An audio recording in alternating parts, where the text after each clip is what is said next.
For everybody who knows me, they might be surprised to see me on a drywall job with a miter saw. On this particular job, we're using a lot of vinyl corner bead for window returns, transitions from one room to another. Even the interior doors are all going to be cased out with a vinyl corner bead and then compounded in. So there's a lot of cutting that's necessary. We need to have really accurate cuts in order to get this perfect finish that we're trying to create. So here I'm using the Festool Miter saw to do all my cuts, and I'm just going to show you how great this tool works and how accurately I can fit this vinyl corner bead. I've already determined the angle of the cut I need to make to fit this off-angle corner up on there. And what I'm using is the vinyl corner bead, as I mentioned, but see, what I'm using is a bullnose corner bead. You can't just take this and try to balance it on the saw to get a nice cut. It has to actually be supported. So what I've made is a piece of 2x4, and we've routed the edge to accommodate the radius of this bead. And I just need to make an adjustment. I know that this particular cut here is going to be a 29-degree cut. So I just adjust it to 29 degrees, lock it in place.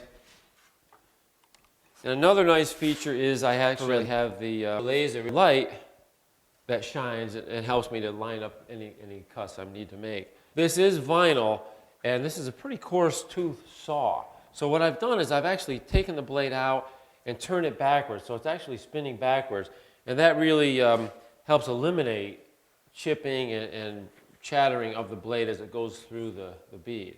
But I still go nice and slow. I don't want to rush it through like you might with a piece of wood.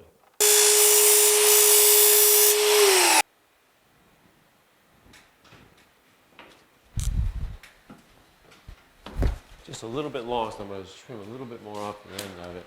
See, this is where the laser really comes in handy. I know I only want to take maybe 1/8 of an inch or so off, and I can actually line up because the laser marks both sides of where the cut will be. The bullnose corner bead that I'm using is a low sprung 3/4 inch bullnose. The actual little notches that help it bend, they don't go into the finished surface. So this bead is good for these large radius arches. But it is, like I said, it is pre-cut along the tabs, along the edge. But I still like to put spray adhesive on to help hold this in place. It really makes the installation a lot easier. I put a couple of coats right on the drywall.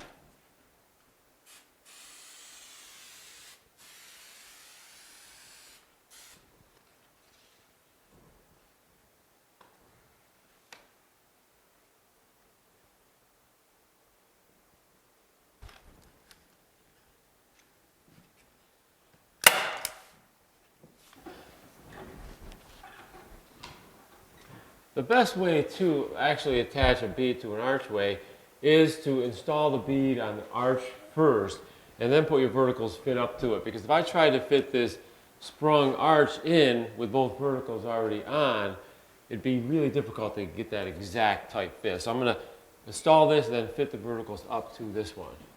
So I just marked the bead roughly the height that I need. I actually have a piece on the bottom that makes a transition from the bullnose to a square corner. So it's going to be extra long. So I'm going to fit the miter first, and my final cut will be the length. Now I'm just checking to make sure that my cuts fit together well, and they do. So now I'm just going to hold that in place and mark my length on the bottom where I'm going to make the final cut.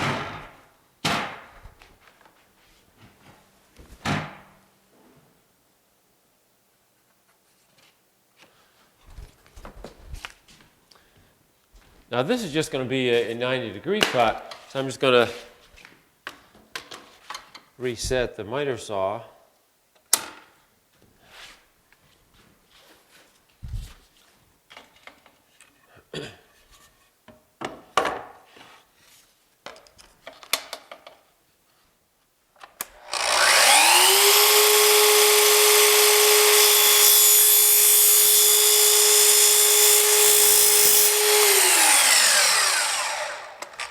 I'll just bring it back for one more check.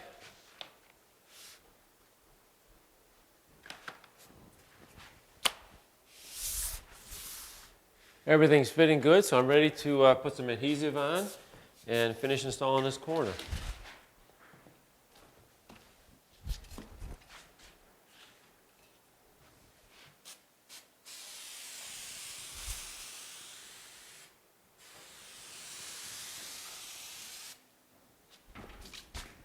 This time I'm going to actually spray a little bit of the spray adhesive to the back of the bead.